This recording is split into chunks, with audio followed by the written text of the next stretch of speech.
여러분 안녕하십니까. 신유의 복음 마지막 시간이 왔습니다. 제5강 고난의 관점에서 본 신유의 태도 하편을 하도록 하겠습니다. 오늘도 우리의 생각과 또 우리의 꿈과 우리의 믿음과 우리의 언어가 우리 인생을 만들어 갑니다. 파워 라이프 강의를 시작하도록 하겠습니다.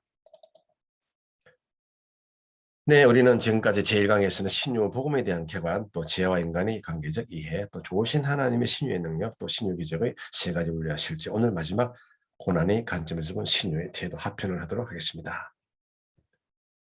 네, 이제 오늘 질병보다도 고난 자체에 대해서 좀 다루도록 하겠습니다. 네, 존 레빈슨 책에 보면요. 그리스도의 죽음과 부활로 사탄의 세계는 정복이 되었지만 여전히 우리는 무질서, 불의, 고통, 혼돈의 세력 속에서 살고 있다. 그래서 지금도 우리는 여전히 악의 잔존 세계에 살고 있습니다. 그래서 끝없이 우리에게는 고난이 밀려올 수밖에 없다. 그것을 우리가 알 수 있는 것이고요. 영산 조영기 목사님께서 삶의 궁극적 의미에 이런 말씀이 있습니다. 우리는 어느 위치에 있든지 하나님 앞에서 인생을 살아야 합니다. 하나님을 사랑하고 이웃을 위해 살았다면 그것은 삶의 궁극적 의미를 갖습니다. 바로 십계명 중심적 그런 삶의 궁극적 의미를 이야기를 하고 있습니다.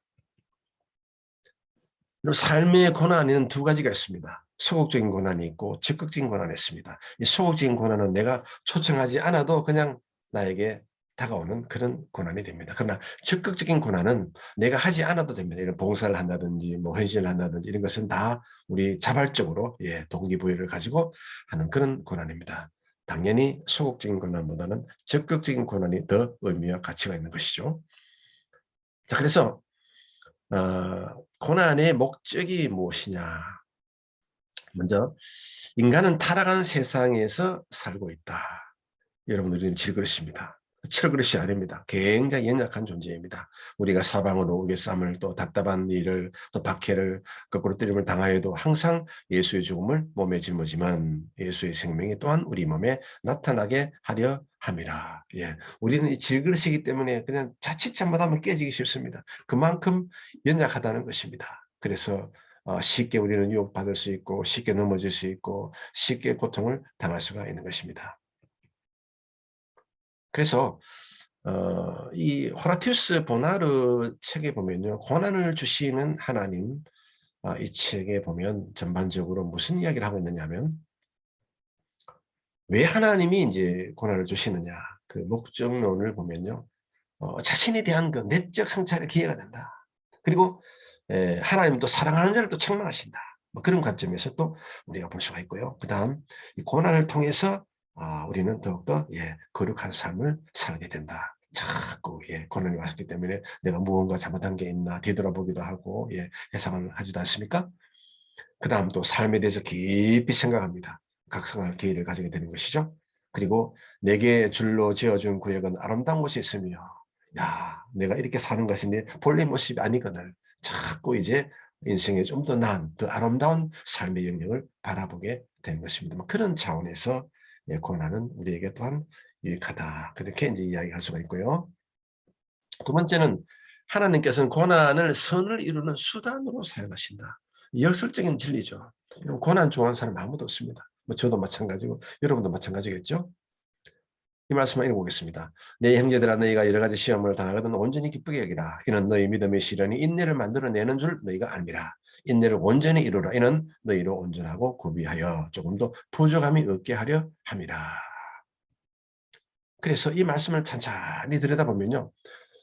여러분 시험이 왔는데 어떻게 우리가 기뻐할 수 있습니까? 왜 기뻐할 수 있습니까? 근거가 무엇입니까? 바로 이 고난이 바뀌어서 결국은 선을 이룰 것이다. 좋아질 것이다. 다시 말하면 그 고난을 통해서 하나님의 임재를 체험할 수 있기 때문에 우리는 당연히 기뻐해야 되겠다. 그런 이야기입니다.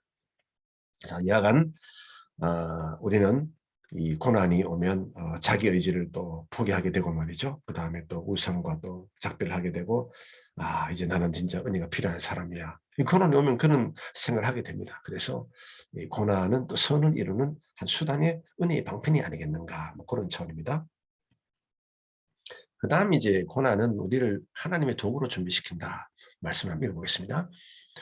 우리가 환난 당하는 것도 너희가 위로와 구원을 받게 하려는 것이요 우리가 위로를 받는 것도 너희가 위로를 받게 하려는 것이니 이 위로가 너희 속에 역사하여 우리가 받는 것 같은 고난을 너희도 견디게 하느니라. 이 말씀을 좀 풀어서 보면요. 바로 고난을 통해서 우리가 삶의 이야기, 삶의 간증을 만들어낸다는 것입니다. 그 삶의 간증을 만들어서 또 타인을 또 일할 수가 있고 결국 하나님만을 의지하는 삶을 살아야 된다. 결국 고난을 통해서 삶의 아름다운 영적 이야기를 또한 우리가 만들고 또 그 이야기를 다른 사람에게 또 증거해 줌으로 말미암아 타인을 또한 이루할 수가 있다. 그런 차원의 이야기를 하고 있는 것입니다. 그 다음 고난을 통해 삶이 하나님과 더 친밀하게 된다. 고난은 파티르 아버지의 삶을 참여하는 과정이다. 그래서 고난은 하나님을 더 인격적으로 경험적으로 알아가게 된다. 그리고 예수님을 더 닮아가게 된다. 그리고 성령님을 인격적인 관계로 임재를 체험할 수 있다. 결국 고난을 통해서 성부 하나님, 성자 하나님, 성령 하나님 삼위일체적 경험을 할 수가 있다. 그런 이야기가 됩니다. 그래서 고난은 아름답지만 그러나 고난의 과정은 참으로 혹독합니다. 경험을 해본 사람은 다 알고 있습니다. 이 고난은 항상 이중구조를 가지고 있습니다. 고난이 오면 영광이 옵니다. 그리고 또 고난이 오면 또 축복이 옵니다. 참고로 하시기 바랍니다. 그 다음 또 고난을 통해서 우리는 또 교훈을 가지게 됩니다. 다시 말하면 예수 그리스도를 닮아가게 됩니다. 그래서 우리가 이 삶 속에 겪는 모든 이 고난은 한편으로는 또 우리 인생의 큰 교훈의 기회가 될 수가 있다. 그 이야기인 것입니다. 고난의 예수 그리스도, 고난은 우리 예수님께서 십자가에 의해서 고난은 형량할 수 없는 고난이죠.